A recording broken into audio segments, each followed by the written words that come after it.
So the step 5 testing of the medium's accuracy, they participate in, we refer to as quintuple blind readings, where there's no normal way they could get the information. It can't be hot reading. It can't be cold reading. They can't look anything up. They can't read your cues. The readings take place over the phone. The experimenter, serving as a proxy, doesn't know anything about you or your deceased person. So I'm that experimenter. I can't cue the medium. The joke is like the medium starts to go, well, I think the cause of death is like something about the head. And I'm like, you mean breast cancer? Good.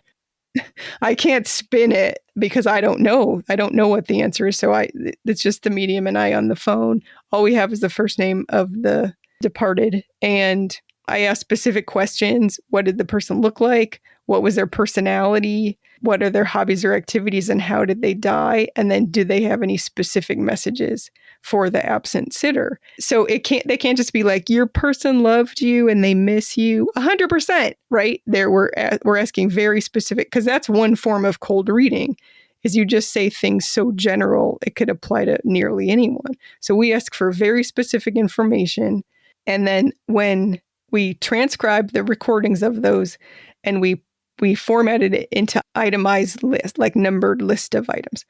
And then each absent sitter gets 2. One is theirs and one is somebody else's, and we don't tell them which is which. And they score for accuracy each item in each reading. And then we say, okay, and also pick which one you think is yours.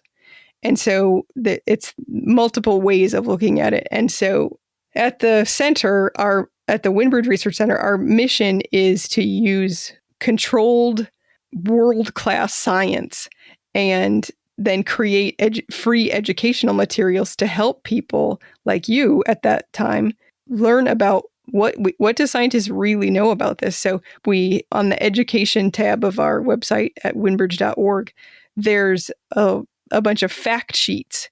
And so there's a fact sheet about testing medium's accuracy under controlled conditions. And it goes through the 5 levels of blinding, and it goes through the findings from our research. We did enough research that we had 58 readings with those 20 mediums. But then there's also people have replicated our work. So I did the first study at the University of Arizona, and then I replicated it and extended that protocol at Windbridge. And then other people, independent researchers, have replicated it since then. And I think it's like there's now 112 mediumship research readings in the literature. And together, those demonstrate that, lo and behold, mediums can report accurate and specific information about the deceased without any prior knowledge.